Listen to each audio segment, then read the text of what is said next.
The national broadband network is losing money with each typical connection it makes and believes that unless it is protected from competition due to data delivered by ultra-fast mobile broadband it will never make a profit.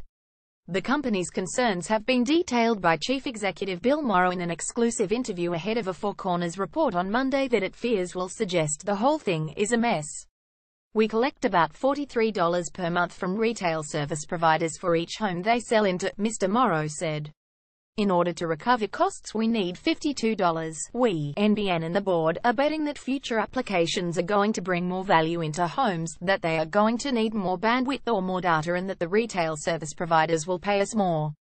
It's a bet we've taken. If it doesn't come together, we've got a problem.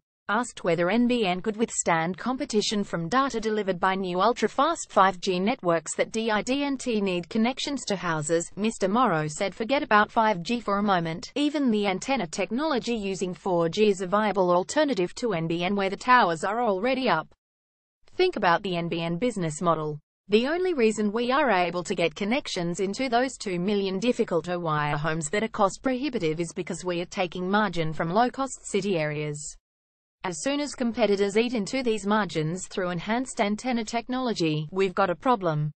Fixed-line competitors to the NBN will soon have to pay a levy beginning at $7.09 a month to help subsidize delivery to hard-to-connect customers. At present, the NBN is required to make a profit. The problem is the levy excludes wireless, even where people never take the modem outside of the house, Mr. Morrow said. It's a threat that wasn't envisaged by this government or the last when the business plans were put together. Conceding that a levy on mobile broadband would be unpopular, Mr. Morrow said things are going to happen.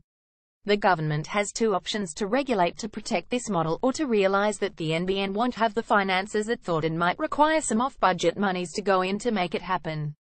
NBN co-chief executive Bill Morrow has outlined the company's concerns.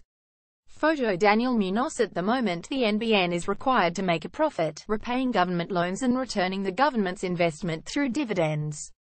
I think government moves are going to be inevitable, Mr. Morrow said. It all depends on how serious this competitive threat is, but being an old wireless guy the first can guarantee you I would have had my team seriously looking at this.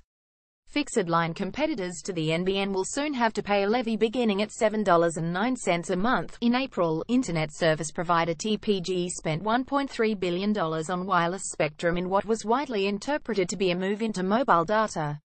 Telstra, Optus and Vodafone already have substantial mobile data networks. Asked how much subsidy the NBN would need if it wasn't protected from competition, Mr. Morrow said it was too early to predict how much mobile competition would eat into its margins. Asked whether NBN would ever make the profit required of it even with protection from competition, Mr. Morrow said he wouldn't speculate. It's too early. I've been around the telco industry for 40 years and things have ebbed and flowed quite a bit. Companies have crashed and burned and later emerged as super valuable. It's too premature to think about.